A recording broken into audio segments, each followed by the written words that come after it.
I really like having tools. The more tools that I have, the more capabilities I have at hand. I'm my family's builder and carpenter, plumber, electrician, tech support, obviously, car mechanic, and plenty more. So having tools that let me solve all of those problems is rather helpful. One area that I was somewhat lacking in was a good way to measure current, especially from mains wiring, but also higher DC current, say from a car's battery. So I decided to solve that problem and bought one of seemingly the most popular models of clamp meter from eBay. This Hold Peak, apparently registered trademark, was just £30 and promises quite a lot. It says that it can measure both AC and DC current, something not all of the cheap meters can do, as well as act as a voltmeter, capacitance, resistance, and thermal probe meter. Hell, it even does non-contact voltage detection where you hold the meter near to a live wire and it beeps to tell you that it's there. That's really handy for DIY work to know that you aren't going to accidentally drill into some live wires in your walls. It even offers smart app control via Bluetooth if you really care. Now, that laundry list of features isn't actually all that crazy. Amazon sells an Amazon commercial clamp meter that can be had for around £40 when it's on sale, which offers all of the same features, minus the Bluetooth support anyway. I'm well aware that I'm not buying a fluke level accuracy or quality meter, but just to get a rough idea, I thought it would be fine. I mean, the multimeter that I have been using for years now, including to develop the open source response time tool, is one that I bought on Amazon for like £10 like 5 or 6 years ago. The pack of cables that I bought, this higher quality leads, cost as much as the meter. And yet, this works perfectly fine. It's not microvolt accurate, but it doesn't need to be. So you can see why I thought spending £30 on a clamp meter seemed reasonable. So what's the big deal here? Well, my first giveaway was when I just turned it on and set it to measure current. It does beep, so bear with me. But if I set it to current, in the DC mode, it's currently reading 2.5 amps with no wire in there. If you switch it to the the AC mode, then it reads about 100 milliamps. Again, with no wire. Now, the next indication was when I decided to actually test it. I happened to have a kilowatt style plug energy meter, so I plugged in my kettle to that and turned it on. It was drawing around, actually a little over 9 amps of current at 240 volts, but the clamp meter was reading the same 0.2 amps when no cable was present.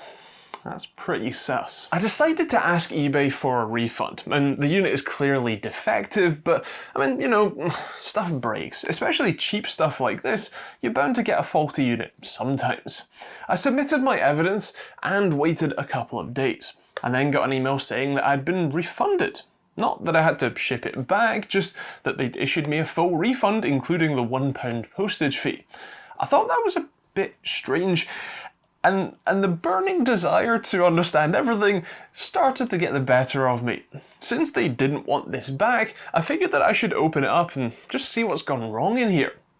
That answered a lot of questions for me, and also raised so many more. Let me show you what's inside here. For context, here is what the inside of my El Cheapo multimeter that works perfectly fine looks like. I mean, this doesn't do temperature or capacitance measurements, and of course it doesn't do non-contact current or voltage, although it does measure up to 10 amps of current through its second post. You've got a current shunt, an op-amp measurement circuit next to the inputs, a fuse for each of those inputs, a load of trimming resistors, and basically a PCB full of components. Now let's look at the much more feature-rich multimeter clamp meter and oh dear. First off, one of the terminal posts is a fake. The COM port in the middle is fine, as is the lower voltage, capacitance and resistance ports, but the high voltage port is lacking not only a metal insert to connect it to the board, but there's nowhere on the board you could reasonably connect it to. It does have a Bluetooth module, apparently from inet-tech.com from 2018, but it's missing a fuse for either of its inputs, which is pretty bad. The PCB is basically empty, save for a bit of power regulation for the microcontroller and the screen under the little blob, and 2 op-amp chips right at the top of the board, one dual op-amp and one quad op-amp chip specifically, both supposedly from Texas Instruments. I say supposedly there because fake chips are a pretty big problem right now, and the markings don't look like they're the right style to me. I could be wrong, but I wouldn't be surprised to find that they were fake either. While I wasn't expecting to find a converging multi-slope converter in here, I would have liked a functioning meter for my money. A peek inside the clamp part itself reveals a black wire that's just glued in. I assume this is the non-contact voltage detection, as alternating current can induce a magnetic field in a nearby wire, like this, and then the board can detect that. The current measurement should be handled by this bit of laminated iron with what I have to assume is tiny 4-pin Hall effect sensors soldered to the ribbon cable that's glued to the iron.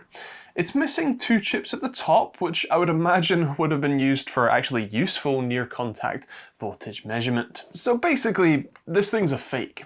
What confuses me is why they went to all of this effort to make that something that is sort of functional. I mean, it does measure voltage if you connect some probes to it. That's relatively accurate in the grand scheme of things.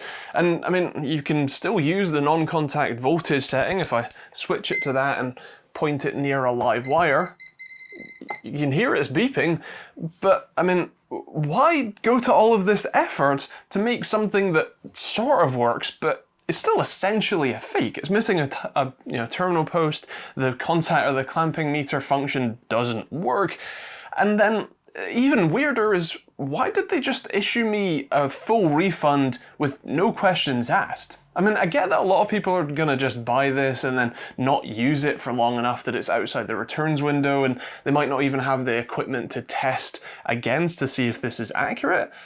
But still, that seems a bit weird to me. My only other guess is that the whole Bluetooth and app control thing, I mean, regardless of whether the meter worked or not, I would never have downloaded or installed their app or connected this. That just seems like a monumentally stupid thing to do. And I assume that a sort of an attack vector or a monetization aspect would be for either delivering malware through the app or maybe just scraping as much data as they can get.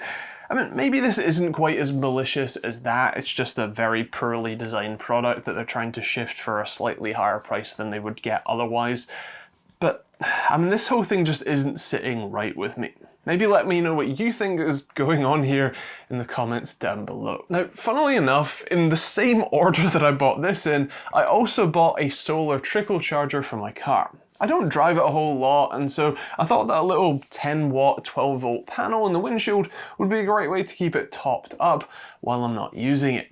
I bought one for about 20 quid, and well, I thought it would be best to check just how much power it was making. I connected my multimeter, and the working one that is, and yeah, even in direct sunlight, it seemed to be drawing 6 milliamps. Suspicious of this too, I checked the open circuit voltage, 0 volts. Huh. When connected, the panel has a tiny green LED on the back that was supposed to tell me if it was charging or not. 6 milliamps seems just about the right amount of current to run a little green LED. Don't you think? When I asked for a refund for that one too, eBay immediately spat out a return label for me. The seller then messaged me and basically tried to gaslight me. I mean, they said, you can't measure the current or voltage when testing with multimeter due to design issue. How convenient! There is no way to prove that the panel is outputting any power. Just trust the LED, bro. I mean, when I confirmed that that's a load of BS, they then told me that it wasn't designed for charging the battery fully, and I can check if it's working by, and get this one, connecting the panel and seeing if the battery keeps its electricity when left sitting. You know, the thing that batteries do. I mean, my guess is that the inside the little junction box that's on the back is just an LED and a resistor. The solar panel isn't connected to anything. Sadly, I sent that one back to get my money back, so I can't take it apart and confirm for sure, but it shows just how easy it is to fall for fake products. If I didn't have all of the tools that I have, and an incredibly inquisitive mind, I wouldn't have known that the solar panel was a fake. And while I might have eventually figured out that the clamp meter wasn't working right either, I wouldn't have had the pretty irrefutable evidence, this picture in particular, to get them to give me my money back without any hassle. I really wish there was a robust system on platforms like eBay to report and remove fake products like these. And same goes for Amazon too. Fake products, outright scams, and even insanely harmful products like radioactive wellness products can still be found in their droves. The only advice I have here is to look for name brands where possible. If a deal looks too good to be true, which to be honest, neither of these did, then obviously use caution. And if you can arm yourself with tools to check what you buy actually works as described, that's great, but you really it shouldn't be up to you. And honestly, if you can't trust the stuff that you buy to measure the stuff that you buy, then what good is any of it? You should be able to trust that what you buy works as advertised. And I would really like to see platforms like eBay or Amazon do better. It is also important to note that there are a load of different workarounds that companies like these tend to use. I only noticed when I came up to start filming that the box for this Hold Peak meter actually only has the Hold Peak logo as a sticker on the box. So what I imagine is that they buy these incredibly cheaply for, pennies on the dollar, and then they stick their little label on it, they screen print whatever, brand they're currently using, and then when they inevitably get found out or banned from a platform like Amazon, they just peel off these stickers, put another label on it, screen print something else on the box or the units, and then away you go again. So long story short, I bought a couple of fake products, and hopefully by explaining how I went about finding that they were fake and getting, going through the process of returning them and whatnot, might help you. But like I said, I would really like to see the platforms that are actively making money off selling these, items have a bit more of a role in, protecting their customers. But maybe that's just a fantasy. Either way, I would love to hear your thoughts in the comments down below. If you have any suggestions for good clamp meters, feel free to let me know, because I'm still looking for one. And yeah, that's kind of it really. If you want to see more videos like this one, or I suppose somewhat like this one, normal tech reviews more likely, hit the subscribe button and turn on the bell notification icon. If you want to check out some of my car videos, including using all of these tools, then check out my car channel at The Wheel. That'll be linked in the description. It's on the linked channels on this page anyway.